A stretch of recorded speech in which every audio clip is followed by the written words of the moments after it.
Buen día chicos y chicas, en esta oportunidad la primera clase acerca de los conceptos básicos de enfermería. Es importante que tengan en cuenta primeramente lo que es el repaso del contenido que hemos estado viendo el año pasado para poder articularlo con esta nueva rama, digamos, que vamos a empezar a incorporar a partir de ahora en relación a lo que es la farmacología. Tengan en cuenta que es importante que puedan leer diariamente lo que es estos conceptos básicos que vamos a dar, principalmente para que no se les vaya acumulando, ya que es mucho contenido, es mucha información por ahí nueva para ustedes y que por ahí trae conceptos o definiciones y también terminologías un poco complicadas, digamos. Por esto es importante lo que es leer de forma periódica y constante farmacología en relación a aplicada principalmente a enfermería. Bueno, vamos a comenzar principalmente con términos sencillos para que ustedes puedan ir incorporando principalmente lo que significa esta ciencia o esta rama de la farmacología. ¿A qué hace referencia lo que es este término o este concepto de farmacología? Del griego fármakon, que significa fármaco, medicamento, y logos, que hace referencia a lo que es tratado. A su vez podemos decir que es la parte de las ciencias médicas que estudia las propiedades de los fármacos y sus acciones sobre el organismo de esa persona, definiendo a fármaco como toda sustancia química que al interactuar con un organismo vivo da lugar a una respuesta. Esa respuesta en el organismo de la persona puede ser beneficiosa, es decir, positiva, o tóxica, es decir, negativa para el organismo de esa persona. Otros conceptos que son importantes para iniciar a ver lo que es un medicamento. ¿Cómo está formado un medicamento? Tenemos el principio activo o la droga farmacéutica y a su vez está formado por excipientes. ¿Qué es el principio activo? Es toda sustancia química o también puede ser una mezcla de otras sustancias que están relacionadas, que a su vez pueden ser de origen natural, sintético o semisintético, que poseen a su vez un efecto farmacológico específico y a su vez se emplea en lo que es la medicina humana.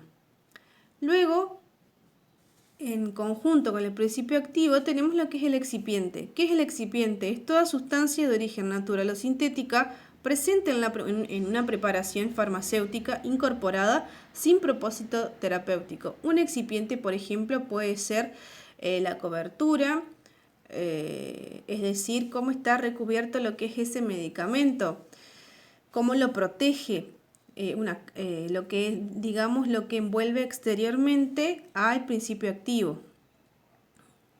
A esto hace referencia a lo que es un excipiente. En algunos casos suele enmascarar lo que es el sabor, que generalmente no tienen sabor muy agradable, lo que son algunos medicamentos, son como amargos, y lo que hace un excipiente es disimular lo que es el gusto del fármaco. Entonces podemos decir que a partir de la combinación del principio activo, que lo habíamos nombrado primeramente, y de los excipientes se crean cápsulas, comprimidos, pueden ser jarabes, emulsiones, cremas, grajeas, ungüentos, inhaladores, entre otros productos. Entonces, para que se pueda comprender mejor, podemos decir que un medicamento es toda preparación o producto farmacéutico empleado para la prevención de una condición o patología, el diagnóstico de la misma o el tratamiento de una enfermedad o estado patológico, o a su vez para modificar sistemas fisiológicos en beneficio de la persona a quien se le administra.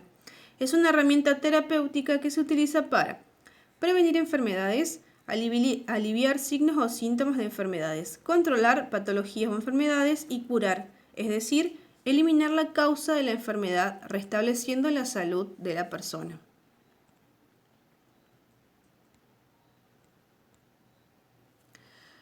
Luego podemos hablar de lo que son las formas farmacéuticas. ¿Qué podemos decir de este concepto? que es el producto proveniente de la transformación de un principio activo o de una asociación de los mismos, mediante procedimientos o procesos farmacotécnicos que se realizan para poder lograr estas formas farmacéuticas. ¿Cuál es la finalidad de realizar estos procedimientos para favorecer o para realizar estas formas farmacéuticas? Conferirle características físicas y morfológicas particulares para a su vez favorecer lo que es la dosificación y conservación del mismo, y que a su vez faciliten la administración y la acción farmacológica en el organismo de esa persona o de ese paciente. La selección de una u otras formas farmacéuticas responde en primer lugar a una valoración de las posibilidades de administración en un paciente determinado. Depende de lo que es la condición de salud de esa persona, va a ser la forma farmacéutica que se le va a prescribir.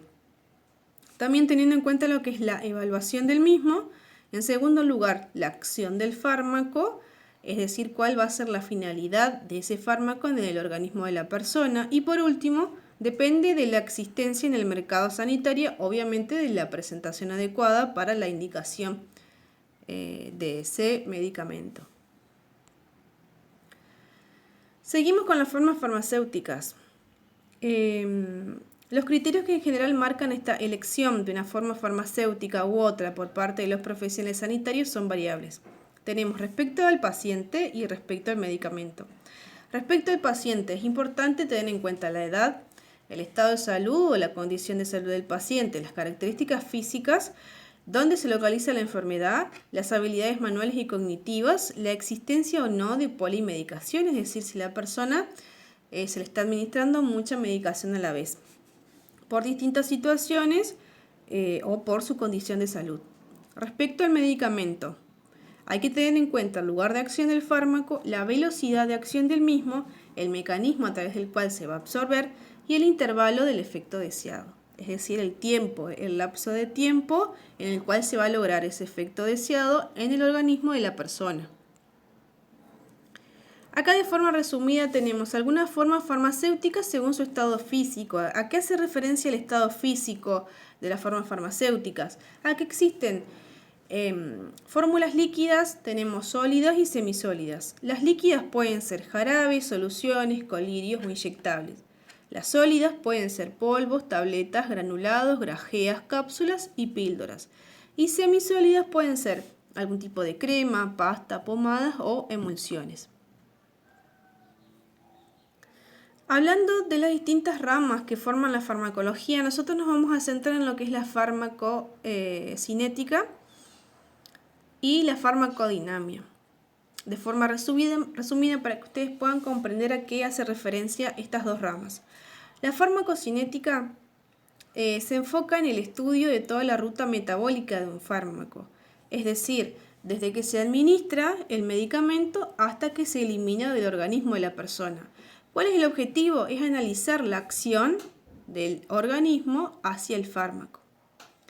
Para su simplificación, los principios básicos de la farmacocinética estudian la vida media del fármaco bajo un proceso que se denomina ADME. La A de absorción, la D de distribución, la M de metabolismo y la E de excreción o de eliminación.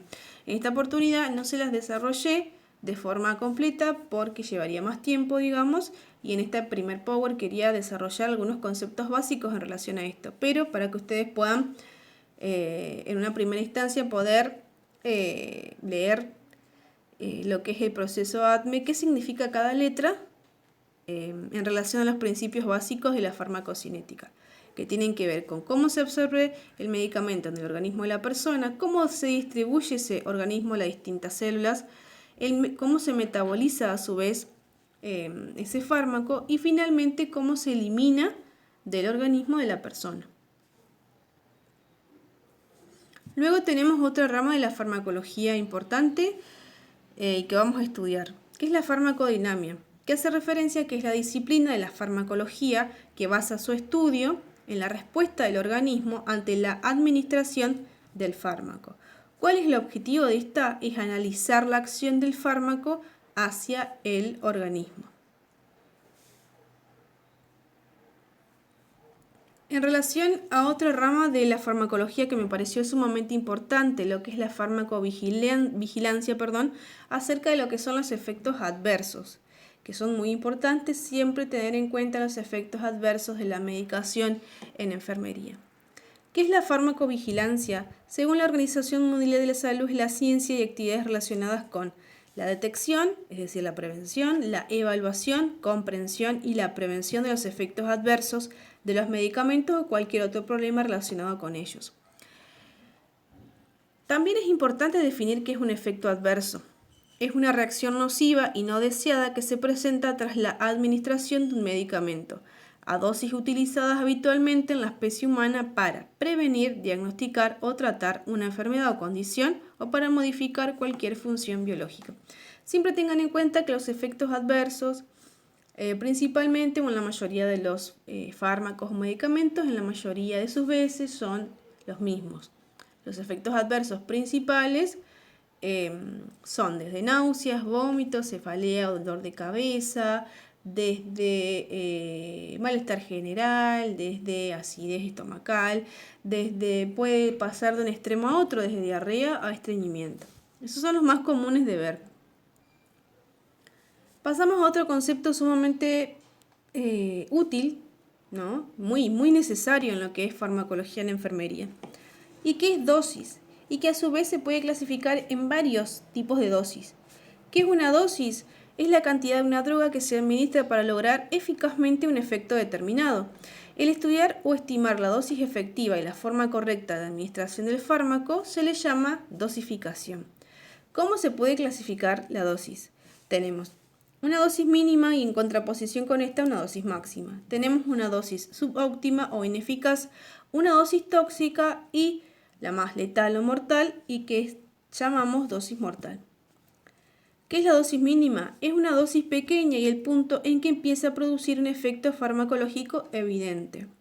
Esto suele ocurrir con algunos fármacos que se comienzan a administrar de forma mínima o leve las dosis mínimas para luego ir ascendiendo a dosis intermedias y finalmente a dosis máximas.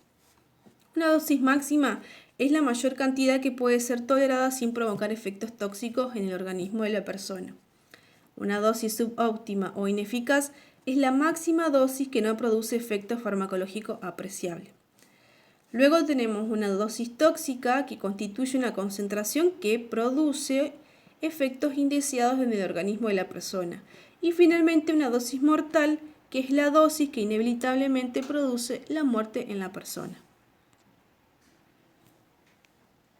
Pasamos a lo que es las vías de administración más importantes y de forma resumida y que es sumamente esencial que las puedan tener en cuenta en relación a lo que es la administración de distintos medicamentos a los pacientes. ¿Qué es una vía de administración? Es la forma en que tiene el medicamento de ingresar al organismo, es cómo ingresa. El principio activo que contiene llega al sitio de acción a través de dos formas. Tenemos una forma local y una forma sistémica. La local hace referencia a que realiza su acción de forma local, es decir, sin llegar a la circulación sanguínea. El medicamento se coloca en un lugar a actuar y pueden ser tópica, se administra sobre la piel, por ejemplo, si se trata de una micosis cutánea, es decir, la presencia de hongos en X zona o región, el área a tratar deberá estar limpia y seca. Se pueden aplicar cremas, lociones o pomadas para reducir, digamos, y hasta eliminar lo que es la micosis cutánea. Luego tenemos a través de mucosas, por ejemplo, inhalatoria, el medicamento en forma de spray ingresa por boca y en forma de partículas de polvo, por ejemplo, un puff de salbutamol. Ótica, las gotas se administran dentro de los oídos. Oftálmica, se colocan gotas dentro del ojo. Es importante evitar que el aplicador de ese medicamento toque el ojo. Vaginal, el medicamento se disuelve dentro de la zona vaginal y actúa en el epitelio de la misma, por ejemplo, los óvulos. Y nasal, las gotas se aplican a través del orificio nasal, actuando sobre el epitelio que recubre lo que es la mucosa nasal. Habíamos hablado de las formas de las vías de administración local. Tenemos sistémica. Son los fármacos que se ingieren por la boca o se inyectan pasando al torrente sanguíneo y de ahí se transportan a diferentes tejidos u órganos donde actuará el principio activo. A su vez tenemos una vía enteral y una vía parenteral. ¿Qué es la vía enteral? Los medicamentos son absorbidos por la vía gastrointestinal, por ejemplo, vía oral, sublingual o rectal, mientras que la vía parenteral atraviesan una o más capas de la piel o de las membranas mucosas mediante una inyección. Por ejemplo, intramuscular, intravenosa y subcutánea. Para que ustedes puedan comprender cuáles son las ventajas y desventajas en relación a estas dos vías que hablábamos anteriormente, la vía enteral y la vía parenteral. En relación a la vía enteral, las ventajas es de fácil de utilizar, es cómoda y menos agresiva. Las desventajas, no se puede utilizar si el paciente tiene náuseas, vómitos o diarrea, si tiene compromiso de la conciencia o si presenta una mala absorción. Y la vía parenteral, las ventajas son que llega directamente a la sangre o a la circulación sanguínea y la desventaja es que es difícil frenar sus efectos adversos porque al ser administrada y llegar a circulación en el periodo de tiempos cortos, es decir, en segundos, llega a circulación sanguínea, se hace muy difícil evitar lo que son los efectos adversos en relación a X medicación. ¿Cómo reconocer un fármaco en mal estado? Son ítems muy importantes que ustedes deben tener en cuenta al momento antes de la administración de un medicamento, ¿Y cuáles son? Tenemos cambios en el olor de la medicación, cambios de color o aparición de manchas, fraccionamiento o resecamiento cuando empiezan a partirse los medicamentos porque han estado, por ejemplo, en almacenamiento durante mucho periodo de tiempo. Y el humedecimiento, de acuerdo al lugar o la zona donde se almacenen estos medicamentos. Todas estas condiciones son importantes tener en cuenta y valorarlas antes de la administración de medicamentos. El riesgo de confusión con los nombres de los medicamentos. Esto es algo habitual y es importante también tener en cuenta. Tenemos la prescripción manuscrita poco legible, que coincida en la forma farmacéutica, dosis y o intervalo de administración con otra medicación, similar en la aparición del etiquetado y o envasado, desconocimiento del nombre del medicamento, particularmente de medicamentos de reciente comercialización. Tenemos lo que es la automedicación, que me pareció un punto muy importante, ya que estamos hablando de farmacología y de medicamentos en relación a lo que es la automedicación. ¿Qué es esto? Automedicación es ingerir medicamentos sin prescripción médica. La automedicación es el uso de medicamentos por iniciativa propia sin la intervención médica tanto en el diagnóstico como en la prescripción y en la supervisión del tratamiento. Es un hábito muy frecuente y extendido en la sociedad actualmente, lo que es la automedicación. La automedicación puede tener como riesgos agravamiento de la enfermedad o condición que presente la persona, efectos adversos o indeseados, intoxicación, ocultamiento de otro problema de salud más grave del que tenía la persona y desarrollo de resistencia a un antibiótico. Esto quiere decir que si nosotros tomamos un antibiótico, por ejemplo, amoxicilina para una infección urinaria por cuenta propia sin consultar a un médico anteriormente, puede ser que ese antibiótico dé resultado al cabo de 3 días, de la administración en esa persona o en ese paciente. ¿Qué tiende a hacer la persona? Dejar de tomar la medicación porque en esos 3 días ya desaparecieron los síntomas característicos de una infección urinaria, por ejemplo, el dolor al orinar, la picazón o el ardor y en algunos casos la hematuria, es decir, la presencia de sangre en la orina debido a que la infección está ascendiendo y lesionando o lastimando lo que es la pared interna de la uretra, por ejemplo. Entonces la persona deja de tomar la medicación porque a los 3 días desaparecieron los síntomas, pero ¿qué pasa? Puede ser que esa infección urinaria sea recurrente en la persona, ¿no?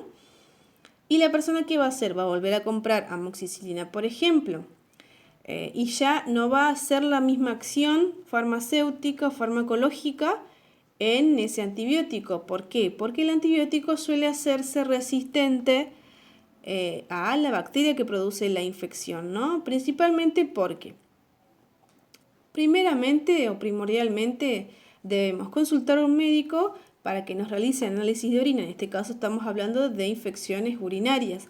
¿Para qué realizar los análisis clínicos de orina? Para poder evidenciar cuál es la bacteria que está produciendo esa infección a través de un antibiograma principalmente. Para eso es importante realizar consultas médicas periódicas, ir al centro de salud, al hospital o a la clínica o al lugar asistencial más próximo a su domicilio para que puedan identificar cuál es la bacteria que está produciendo esa infección y para que puedan administrarle antibióticos que sean sensibles a esa infección, es decir, que produzca el efecto deseado. No podemos tomar cualquier antibiótico y más por cuenta propia. Porque, ¿qué pasa? Si esta persona que estábamos hablando recién, un ejemplo, sigue tomando esta medicación porque produjo otra infección urinaria al cabo de 2 meses de la primera, por ejemplo, sigue tomando esta medicación, amoxicilina, puede ser que los síntomas no disminuzcan o no desaparezcan. Entonces, en este momento, se está haciendo resistente lo que es la bacteria a ese antibiótico, por lo que generalmente la persona va a consultar al médico luego de que ya tomó o luego de que se automedicó con ese antibiótico. Por esto es importante lo que es evitar la automedicación y principalmente concurrir a lo que son los controles periódicos médicos. Otro ítem fundamental y que vamos a seguir hablando en las clases restantes y que son esenciales que ustedes los tengan en cuenta y que son los 5 correctos. ¿Cuáles son los 5 correctos en farmacología en enfermería? El paciente correcto al cual le vamos a administrar esa medicación, el medicamento correcto para ese paciente, la dosis correcta para ese medicamento, la vía correcta para ese medicamento y la hora correcta en la cual se debe administrar este medicamento. Por ahí son muchos ítems a tener en cuenta, pero es importante que ustedes los puedan ir leyendo detenidamente y memorizarlos. En relación a la administración, es importante también poder observar siempre la fecha de vencimiento del medicamento. Nunca se debe administrar un medicamento vencido. Educar e informar al paciente acerca de cuando ustedes van a administrar un medicamento, generalmente el paciente les va a preguntar qué es lo que le están administrando, cuál es la finalidad o para qué es, y ustedes en ese momento le explican qué finalidad tiene la administración de ese medicamento y a su vez les pueden explicar cuáles son los efectos adversos más comunes que puede tener, para que la persona obviamente no se asuste en relación a esto. Recuerden que los efectos adversos más prevalentes son náuseas, vómitos, malestar general, digamos, cefalea, dolor de cabeza, mareos, acidez también puede provocar, estreñimiento, diarrea, etc. Esos son los más comunes. Y valorar las posibles reacciones alérgicas a esa medicación también. Generalmente el paciente sabe a qué medicamento o a qué medicación es alérgico. Y en la historia clínica se coloca también paciente, por ejemplo, alérgico a la penicilina. Obviamente no se le puede administrar ni penicilina ni ningún derivado de este compuesto. Bueno, finalmente tenemos una actividad que me pareció importante, es más de reflexión, no es tanto de teoría, en relación a respuestas que deben realizar con sus propias palabras. Y que hace referencia a lo siguiente: ¿por qué cree usted que es esencial que conozca todos estos conceptos en relación a farmacología? Tanto las formas farmacéuticas, las vías de administración, las dosis, la automedicación y los 5 correctos. ¿Y cuál sería la responsabilidad en el ejercicio de la profesión de no tener conocimiento sobre estos aspectos de enfermería? En el próximo Power, en la segunda clase de este año, vamos a ver lo que son, lo que tiene que ver con la responsabilidad en el ejercicio de lo que es esta profesión en la administración de medicación en la enfermería. ¿Qué consecuencias pueden ocurrir si cometemos errores en la administración de medicación a un paciente? Esto es todo a conciencia de cada uno, lo pueden responder con sus palabras, no hay una respuesta correcta o incorrecta. Me interesa que ustedes puedan reflexionar porque es importante, por ejemplo, el conocimiento en farmacología, la capacitación permanente en en farmacología, en esta profesión, en enfermería. Si ustedes creen que hay responsabilidad en el ejercicio de esta profesión sobre esto, ¿no? ¿Qué responsabilidad puede tener un enfermero si comete un error en la administración de algún tipo de medicación? Y a su vez, ¿qué consecuencias pueden ocurrir si cometemos algún tipo de error en la administración del paciente? En la administración de medicación al paciente. Bueno, esto ha sido toda la clase por hoy. Traten de realizar la actividad y de mandármela de forma privada, si yo puedo leer sus respuestas en relación a esto, que me parece preguntas muy importantes para que ustedes puedan responder.